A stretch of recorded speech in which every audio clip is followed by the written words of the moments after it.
Eu falei que se o Fluminense perdesse o Fla-Flu deste domingo no Maracanã, seria o combo de toda a merda que vem acontecendo desde o final da semana passada, quando o Fluminense foi no Couto Pereira, diante do Curitiba, foi prejudicado mais uma vez pela arbitragem num jogo que deveria ter vencido.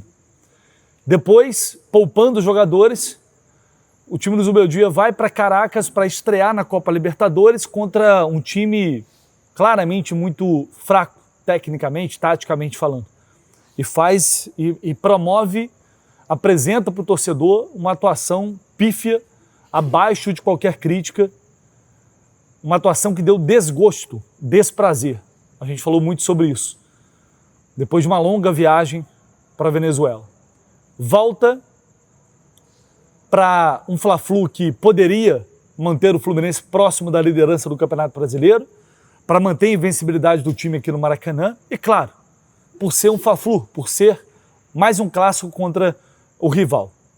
E aí, fora de campo, acontece o que aconteceu, uma decisão desastrosa que trouxe, inegavelmente, não é uma questão só de opinião, mas trouxe uma pressão, trouxe um peso, uma negatividade, uma crise extra-campo institucional que foi instaurada às vésperas de um jogo tão relevante para o time. E aí eu falei, cara, se perde o jogo no final de semana, aí é realmente o combo da desgraça, da merda. Foi o que aconteceu e não dá para dizer que se trata de uma surpresa. Convenhamos, não foi uma surpresa o que aconteceu aqui no Maracanã. Claro, num jogo condicionado, sim, por algumas questões que impactaram de cara nessa partida. O Fluminense, ele com 5 minutos, perde o seu melhor jogador, sua referência técnica. Quando a Costa sai, leva uma bolada, vai a nocaute, para completar, cai todo errado de mau jeito e agora tem um problema no joelho que a gente não sabe a gravidade de uma lesão. 2 minutos depois, o Fábio faz uma cagada, entrega a bola nos pés na saída de bola do Pedro. O Pedro nem olha, chuta e o Fábio, sabe lá Deus o que estava pensando naquele momento. Demorou uma eternidade para voltar. O Flamengo abre o placar do jogo. Com 7 minutos, o destino da partida estava praticamente traçado. O Fluminense nas cordas, batendo cabeça, perdido, desorientado. O mais absoluto nada e de novo. Sem conseguir se impor, sem conseguir jogar. O Flamengo dominou o Fluminense inteiramente. Não vou dizer humilhou porque fez um gol só, mas o Flamengo ele praticamente determinou o que acontecia e o que não acontecia na partida. O desempenho do ataque do Fluminense, mais uma vez, sofrível, porque não conseguia ganhar uma jogada dos zagueiros do Flamengo, ninguém ali na frente. E aí, evidentemente, o que acontecia? A bola batia, voltava. Batia, voltava. O nosso meio de campo sufocado, porque aí vai o grande erro. Para mim, o Zubeldia tem 2 grandes erros. Um antes do jogo, que é tirar o Savarino do time. O segundo é, na hora que perde Lúcio Acosta, ele coloca Paulo Henrique Ganso e não o Savarino. E só o que pode explicar essa decisão é grupo, é hierarquia de elenco, é nome. Hoje o Ganso entra nos jogos pelo nome que ele tem, pela história que ele tem do Fluminense, e não pelo que ele vem desempenhando em campo. Isso para mim é um fato. Foi uma atuação pavorosa do Ganso. Até o segundo tempo, quando o time começa a melhorar, eu vou chegar lá. Era 1 a menos, num combate, estava errando tudo, o time já estava mal, piorou ainda mais. Porque você tinha um meio de campo que não conseguia dar saída, o Hércules muito mal no primeiro tempo, muito mal, e o Martinelli, além de também não estar num bom dia tecnicamente falando, estava sobrecarregado, estava lascado ali também. A verdade é essa. Então como é que você vai ganhar um jogo dessa forma? O Flamengo pegava, tocava para lá, tocava para cá, poderia ter feito. O 1 a 0 no primeiro tempo foi um milagre.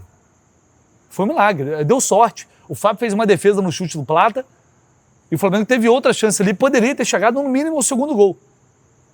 Foram 8, 9 finalizações contra 3 do Fluminense, mas nenhuma assim tão perigosa nessa primeira etapa. Então assim, um primeiro tempo horroroso, admitido pelo próprio Zubeldia. No segundo tempo, volta da mesma forma, o Flamengo tem uma chance cara a cara com o Plata, que o Fábio defende, e logo depois sai o gol do Pedro, de peito. Uma jogada em que o Freitas, o Pedro está aqui, o Freitas está na marcação. O Pedro passa e o Freitas fica olhando. Ele vai lá e faz o gol de peito. Lance parecido com o que o gol de levou contra o Vasco, o gol do Verratti.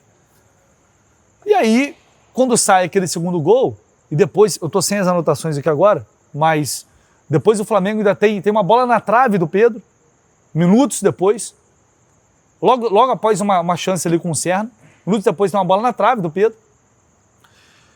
E ali a coisa poderia ter descambado para uma goleada. Poderia ter sido 3, poderia ter sido o terceiro gol, poderia ter sido o quarto gol. O Fluminense era uma nulidade em campo que foi um negócio bizarro. Só que depois disso, o Flamengo perde essas chances e aí dá a bola para o Fluminense e abdica do jogo. Se acomoda com o resultado, tamanho também era a incapacidade do Fluminense jogar. Então o jogo começa a mudar quando o Flamengo para de forçar a marcação, até fazer pressão na bola. O Zubeldia finalmente faz a mudança antes dos 20 minutos, atrasado, né, para corrigir a besteira que fez, coloca o Savarino em campo, o melhor jogador do Fluminense. Não para surpresa de absolutamente ninguém. O Savarino entra, depois entra o Castillo, o time começa a melhorar. O Ganso volta para atuar como um volante do lado do Hércules. E aí, sem pressão na bola, fica fácil o jogo para ele, porque o Flamengo não estava pressionando mais a marcação. Então ficou fácil para ele jogar mais recuado. E aí, começa o Savarino a se impor, e o Fluminense melhora no jogo, começa a criar chance, começa a criar oportunidade, tem finalização do Serna, tem finalização do Hércules, o Rossi faz a defesa, até que o Alexandre resolve entregar um presente para o Savarino chegar e fazer o gol. A partir daí, o Flamengo não reage bem, sente o gol, começa a tremer, tal qual o Fluminense tremeu contra o Vasco e acabou levando a virada, só que não é tão cabaço, né? Porque os caras começam a bater, a fazer falta, vai picotando o jogo. O Flamengo teve chance no contra-ataque, sim, teve chance, com o Carrascal, por exemplo, que o Fábio defendeu. Mas o jogo, a partir dali, muda completamente. E aí o que alivia um pouco a barra do Fluminense foi que, pelo menos, o time nessa reta final teve a hombridade, teve a dignidade de, depois de receber esse presente do rival, de entrar na partida, pressionar, criar chance. O Serna teve chance, o próprio Savarino também, o Hércules, o Castillo teve 2 cabeçadas, uma no final quase fez o gol, a outra ele perdeu o gol. É um jogador que acabou dando, o John Kennedy estava mal na partida porque não conseguia sobressair, não conseguia ele mesmo resolver nada. A atuação do Canóbio, vontade, força, ok, mas não passa disso. O Serna melhorou um pouquinho, fez um primeiro tempo horroroso, melhorou um pouquinho no segundo tempo, quando o time também subiu de produção. Ali o Fluminense estava mais perto de empatar o jogo do que o Flamengo fazer o terceiro. Só que foi um recorte, é um recorte que acaba sendo, ameniza um pouco a atuação. Porque a atuação do Fluminense era pavorosa até ali. Mas aquele desempenho na reta final ali, onde quase conseguiu o empate, valoriza pelo menos uma raça, uma disposição, uma dignidade, como eu disse, de pelo menos ter batalhado e lutado até o fim para empatar o jogo. Só que a história da partida não se resume somente a isso. A história da partida passa por um time que estava apático, que não se movimentava em campo. Por vezes eu falava durante a nossa transmissão, olha só, cara, o Canóbio teve uma hora que recuperou uma bola no carrinho, na base da porrada aqui, ele olhou para o lado e não tinha ninguém se movimentando, tá todo mundo parado, estático, ninguém se movimentava para receber a bola. Aí fica inviável você jogar futebol dessa forma. Então foi grande parte, deu mais de cerca de 70 minutos de jogo, mais ou menos, com o Fluminense desse jeito. E aí não tem como ganhar um jogo dessa forma. Aí a gente vai entrar num outro mérito para a gente fechar aqui, que é a cagada da diretoria do Fluminense, fora de campo, que trouxe para mim, que influenciou psicologicamente. Eu acho que a gente não pode ignorar, tem coisas que estão no abstrato, que a gente não consegue perceber, mas impactam. E acho que isso de alguma forma impactou sim. Foi determinante? O Fluminense perdeu o jogo porque jogou no domingo e não jogou no sábado? Isso não tem como saber. Poderia ter perdido no sábado também. Poderia ter vencido hoje, eventualmente. Não venceu porque os jogadores não jogaram futebol também. Não tiveram uma qualidade. Isso para mim não tem muito debate. Mas antes de concluir sobre isso, eu vou trazer a palavra do Zubeldia aqui e do Samuel Xavier, que falaram sobre o assunto. Y lo cierto es que todo el primer tiempo no jugamos bien, y cuando un equipo no juega bien, una de las posibilidades es que el entrenador haya sido el responsable, ¿no? Y asumo esa responsabilidad y lo digo con total honestidad, o sea, como siempre. Me parece que el equipo no estuvo bien, primer tiempo. Segundo tiempo ya intentamos, más allá de los nombres, volver al partido. Sufrimos 2 contragolpes rápidos en segundo tiempo. Y aún así el equipo no se dejó vencer. Corregimos un poco las características de jugadores. Los que ingresaron muy bien. Convertimos, tuvimos a tiro ahí de poder empatar. También podrían haber ampliado el resultado. Y se hizo un partido de ida y vuelta. Podría haber sido cualquiera el resultado ya en la segunda parte. Podría haber sido un empate, podría haber sido como fue un 2-1, un 3-1, e inclusive virar. El fútbol tiene eso. Lo cierto que, para concluir, es que hubo un tiempo que no jugamos bien y ahí, la responsabilidad, por supuesto, es mía, ¿no? Más que de los jugadores, más allá de la imprecisión que pudimos tener, ¿no?, en el primer tiempo. A ver, el equipo, estamos jugando dos teams fuertes, ¿no? 2 equipos fuertes. Si nosotros pusimos la vara alta es porque el rendimiento, porque el plantel es bueno y porque veníamos mostrando buenos partidos. Hoy sí tuvimos un primer tiempo, a mi entender, malo. Puede haber mérito del rival, puede haber, como dije, responsabilidad mía, la asumo y la acepto y la reconozco, pero creo que hoy el equipo, aún no haciendo un primer tiempo acorde a lo que veníamos haciendo, y con un 2-0 muy tempranero, nosotros peleamos hasta el final del partido. Y a veces el perder, por supuesto, hace parte del trayecto, ¿no?, de toda la temporada. No queríamos perder, por supuesto, pero el equipo compitió, el equipo hasta el último momento intentó, y eso es este equipo. Aún no haciendo las cosas bien, pudimos pelear hasta el final contra un equipo que el primer tiempo las hizo muy bien. Entonces, fíjate vos, aún así, hasta el final tuvimos chance de empatar. Y después son esas secuencias que a veces en la temporada están. 2 empates, una derrota.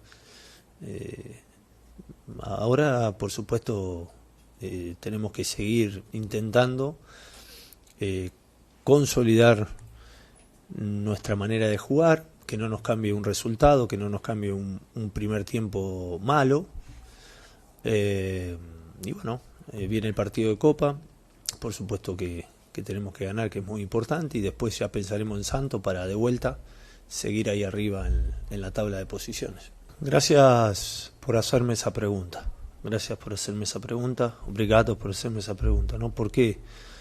Porque habitualmente cuando un equipo no gana, y más un clásico, con lo que representa un clásico, solemos señalar con el dedo a alguien, ¿no?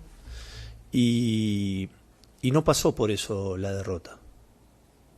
Pasó porque no jugamos bien al fútbol, pasó porque asumí la responsabilidad, pero no por una cuestión de demagogia.